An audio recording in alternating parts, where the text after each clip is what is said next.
এদিকে ঘূর্ণিঝড় রেমালের প্রভাবে টানা বৃষ্টিতে দ্বিতীয় দিনের মতো জলাবদ্ধতা তৈরি হয়েছে চট্টগ্রামে। বিস্তারিত জানাতে যুক্ত হচ্ছেন সহকর্মী একেএম নাজিম।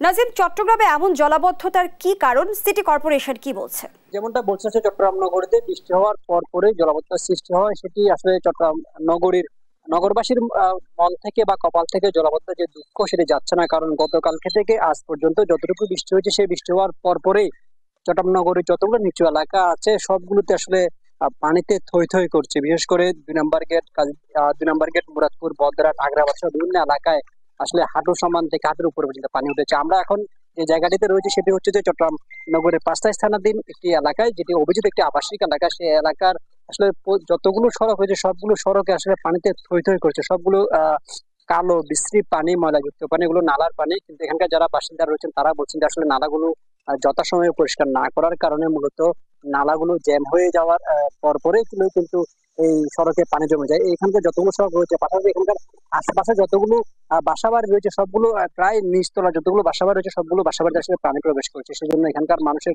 দুর্ভোগ আসলে শেষ করার মতো নয়। কারণ এখানকার যে দুর্ভোগ, মানুষের যাতায়াতের যে কষ্ট, সেটি বলা ভালো। আর জিনিস হচ্ছে যে এই সড়কে পানি জমে থাকার কারণে ছোটখাটো অটোরিকশা থেকে শুরু করে যতগুলো যানবাহন রয়েছে প্রায়গুলোই আসলে পানির মধ্যেই বন্ধ হয়ে যাচ্ছে। এতে করে আরো বেশি আকার করে ধারণ করছে দুর্ভোগ। পাশাপাশি এখনো চট্টগ্রামের কয়েকটি এলাকা বিদ্যুৎ সংযোগ বিচ্ছিন্ন, কারণ বিদ্যুৎ থাকলেও যে লোডশেডিং সেটি ভয়াবহ আকার ধারণ করছে। আরেকটি বিষয় হচ্ছে যে চট্টগ্রামের আশপাশে যতগুলো উপজেলা রয়েছে, বিশেষ করে মিরসরাই, হাটহাজারী, রাউজান, ফটিকছড়ি, রাঙ্গুনিয়া, বুসফুল, এসব উপজেলার যতগুলো নির্মাঞ্চল রয়েছে সবগুলো নির্মাঞ্চল আসলে প্লাবিত হয়েছে। পাশাপাশি কিছু কিছু গ্রামীণ সড়কও বিধ্বস্ত হয়েছে বলে আমরা জানতে পেরেছি। আর হচ্ছে যে বিদ্যুতের খুঁটি ভেঙে গেছে, গাছ পেরে অনেকগুলো ঘর বাড়িও ভেঙে গেছে। এই কারণে আসলে অনেক এলাকা, আশপাশে অনেক উপজেলার মধ্যে অনেক এলাকা আসলে বিদ্যুৎ বিচ্ছিন্ন।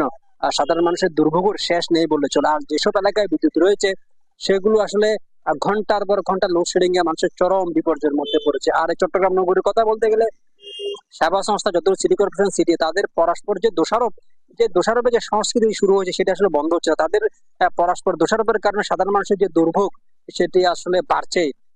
কারণ চট্টগ্রাম নগরের অধিকাংশ সড়কে আসলে পানিতে তলিয়ে যায় সামান্য বৃষ্টি হলে। আজ সকালে যে বৃষ্টি হচ্ছে সেই বৃষ্টি হওয়ার পরপরেই সড়কগুলো পানিতে নিমজ্জিত হয়ে যায়। কারণ হচ্ছে যে এগুলোর কারণে মানুষের যে দুর্ভোগ সেটি আসলে বাড়ছে। আরেকটি বিষয় হচ্ছে যে জলবদ্ধতা নিরসন যে প্রকল্প চলছে সেই প্রকল্পের কাজ এখনো শেষ হয়নি। কিন্তু সেই প্রকল্পের কাজ শেষ না হলেও চট্টগ্রামের অধিকাংশ খাল নালা এখনো উন্মুক্ত এবং আসলে ময়লা আবর্জনায় ভরপুর।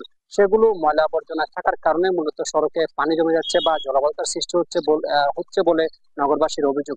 তাই এগুলো দ্রুত সংস্কার করা দরকার। তবে সিটি কর্পোরেশন এবং সিটি যে পরস্পর দোষারোপের যে বিষয়টা, সেটির কারণে নগরবাসীর দুর্ভোগ বাড়ছে। তাই জলাবদ্ধতা নিরসনের যে সুফল কবে নাগাদ পাবে নগরবাসী সেটি এখনো বলা যাচ্ছে না।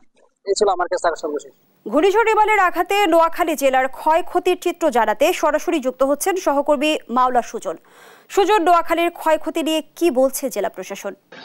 জুই, আপনি যেমনটি বলছিলেন যে ঘূর্ণিঝড় রিমালের প্রভাবে নোয়াখালীর ক্ষয়ক্ষতির কথা, তো এই ঘূর্ণিঝড় রিমালের কারণ সবচেয়ে বেশি ক্ষতিগ্রস্ত হয়েছে হাতিয়া উপজেলা এবং নিঝুমদ্বীপ ইউনিয়ন। আপনাকে একটি তথ্য জানিয়ে রাখতে চাই, নোয়াখালী থেকে বিচ্ছিন্ন দুটি উপজেলা হচ্ছে নোয়াখালী, হাতিয়া, তার থেকেও বিচ্ছিন্ন হচ্ছে গিয়ে নিঝুমদ্বীপ ইউনিয়ন। তো যে কোনো প্রাকৃতিক দুর্যোগে সবচেয়ে বেশি ক্ষতিগ্রস্ত হাতিয়া এবং নিঝুমদ্বীপ, কেননা হাতিয়া এবং নিঝুমদ্বীপ মেঘনা নদী এবং বঙ্গোপসাগর দ্বারা বেষ্টিত।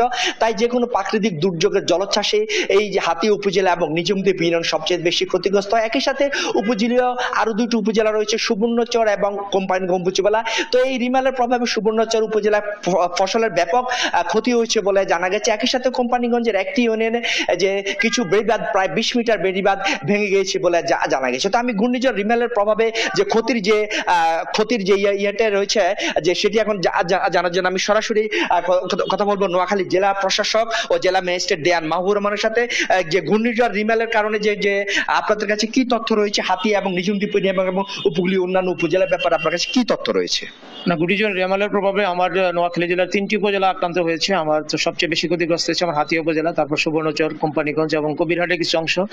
আমাদের ইতিমধ্যেই আমাদের প্রায় 33,000 পরিবার আমার নোয়াখালী জেলায় আক্রান্ত হয়েছে এবং প্রায় 40,000 ঘর আংশিকভাবে ধ্বংস হয়েছে এবং প্রায় 50টি ঘর একদম সম্পূর্ণভাবে বিচ্ছিন্ন হয়েছে।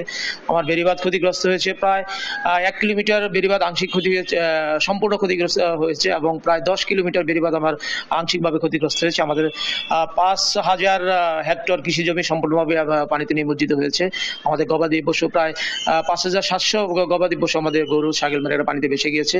আমাদের সবচেয়ে বেশি ক্ষতিগ্রস্ত হয়েছে আমাদের আসলে হাতিয়া উপজেলার নিজমদ্বীপ ইউনিয়নটি। সেটি এখানে আমাদের কোনো বেড়িবাঁধ নেই, এটি কয়েকবার প্লাবিত হয়েছে। আমাদের হাতিয়া উপজেলার চেয়ারম্যান ঘাট নামে একটি জায়গা আছে, যেখানে আমাদের ঘাট, সেই ঘাটটিও আমাদের ক্ষতিগ্রস্ত হয়েছে।